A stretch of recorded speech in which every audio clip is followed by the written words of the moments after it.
Today, we're going to continue our study on a growing America. When America began, most of the people settled along the East Coast. And we know that the Pilgrims came over, they settled on the East Coast, and that's where they started to develop the colonies and their little towns that they would build their homes on. We've already talked about the 13 colonies. I have a map here of the 13 colonies. We're going to go ahead and name them just to help us remember what they were. Massachusetts, New Hampshire, Rhode Island, Connecticut, New York, Pennsylvania, New Jersey, Delaware, Maryland, Virginia, North Carolina, South Carolina, and Georgia.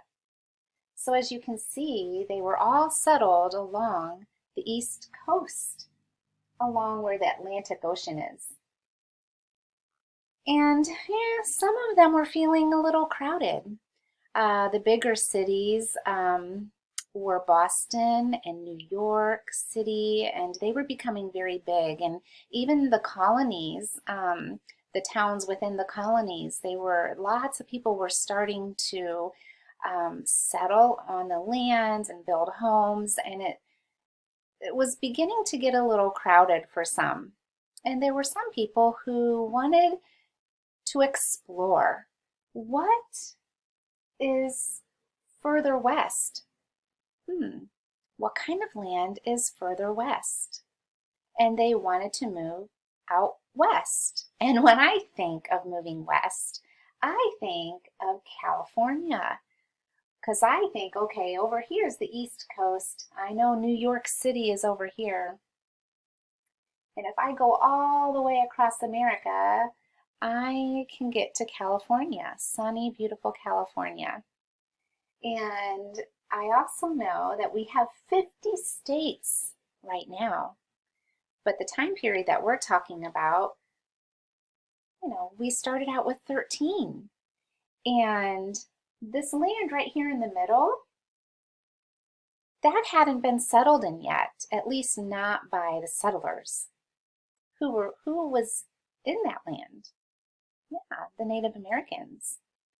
So the settlers wanted to move westward, and west to them was really about where we live. So let me go ahead and take the map down. If we were in school, we would be looking at it a little closer. We'd have a bigger map to look at. So here we are, the East Coast with the first colonies, and they want to go this direction. Okay. Right here is Indiana. Oh, it's there's a lot of glare, isn't there? Here's Indiana. Here's Kentucky, right under Indiana. We're going to be talking about Kentucky today in particular. So let me put that back up. All right. I want you to get your social studies book or your history book. So if you don't have it, pause the video, go get your book, and just like we do in school, we're going to read together today. So go ahead and get your book. All right, turn to page 88. There are a couple of vocabulary words at the top of page 88. Let's read those.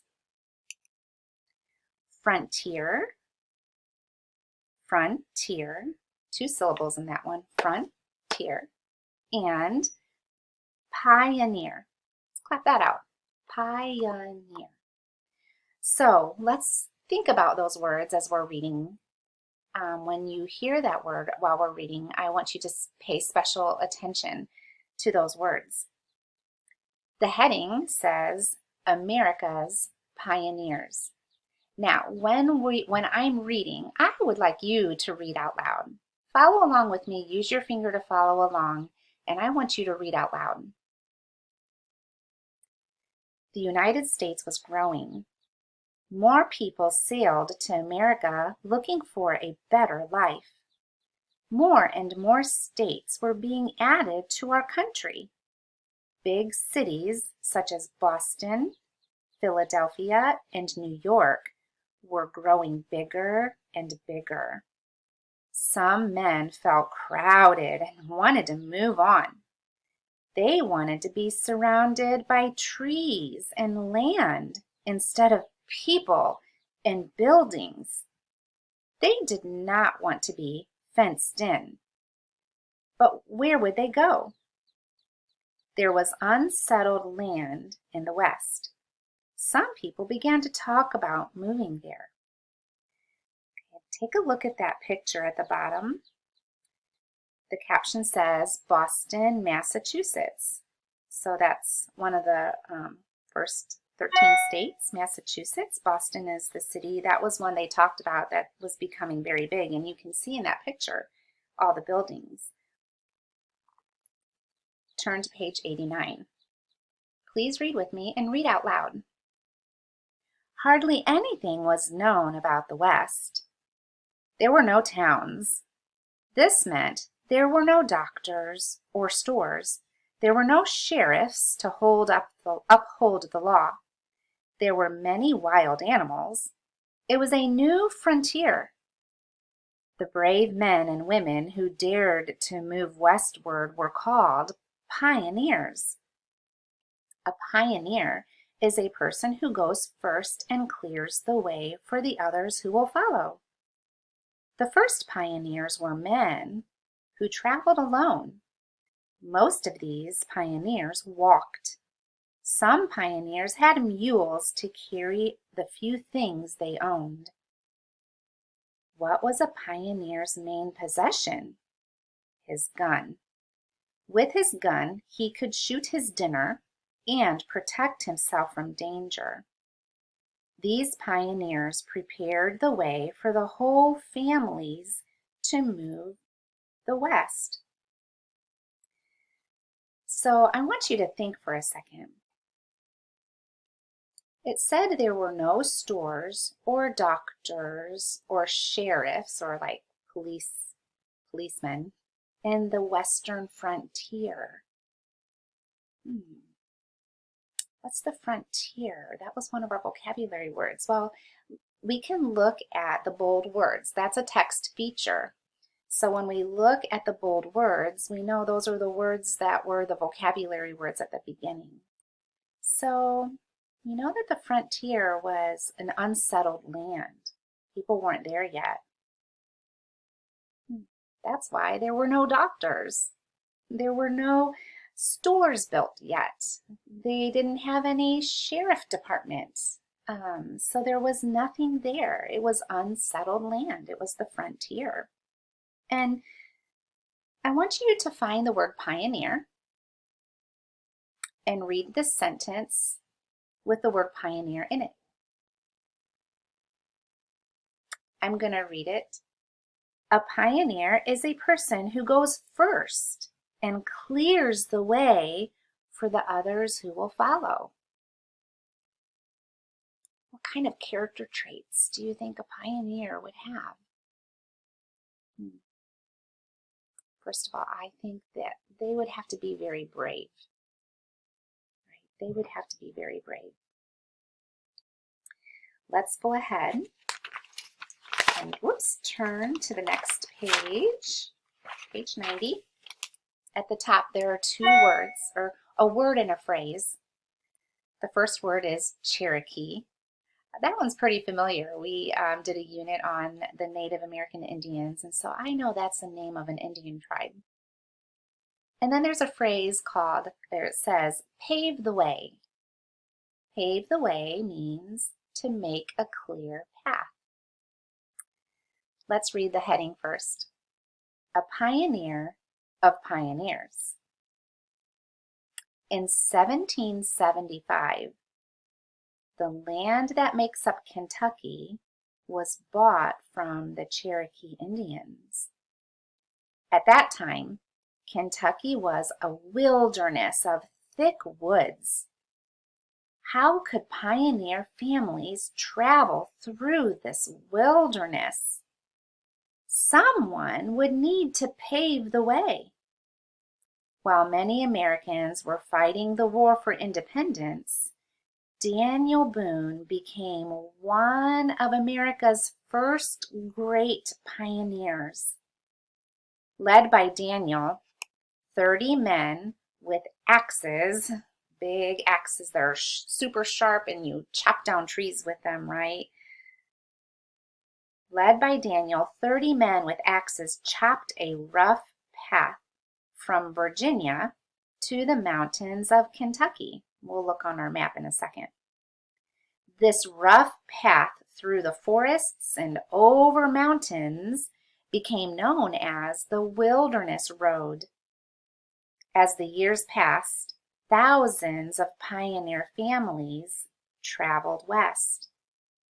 There's a picture right there that has a picture of what the Wilderness Road may have looked like after it had been traveled on. And so as you can see, part of it is on the side of a mountain.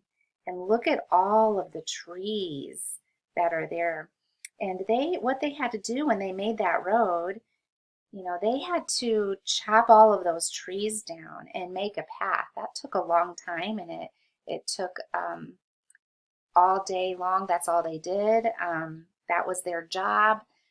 They wanted to clear this path so people could move westward through this wilderness and this beautiful land with mountains. And there is a picture of Daniel Boone.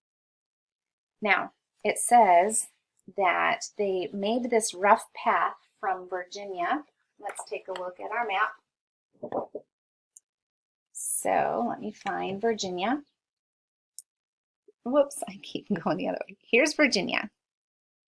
And they made a rough path. So they went this way through Virginia to, I keep going the wrong way, Kentucky. So there were lots of mountains they had to navigate through, a lot of trees to cut down, just so other people and families could move westward too. So Daniel Boone was the first great pioneer, and other people followed, and they became pioneers as well. Well, when Daniel was a boy, he had some Indian friends, and those Indian friends taught him a lot of things that were pretty important. And one of the things that the Indian friends taught him was how to hunt. And he was a wilderness man. He loved being outside, and he loved shooting his gun and trying to hit targets. And so that's kind of what he just loved being outside, and he loved adventure. Well, as he grew older, he became the age of 20, and he actually joined the colonial army, and he fought in that war that you read about, the French and Indian War. And it was then that he heard about Kentucky, and he wanted to visit that region. And so he did.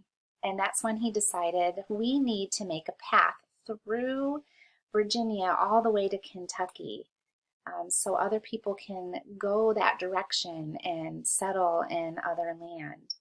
So at the very end of that wilderness road, there was a settlement that they made, and lots of homes were built there, and it was named Boonesboro after Daniel Boone. Say Boonesboro.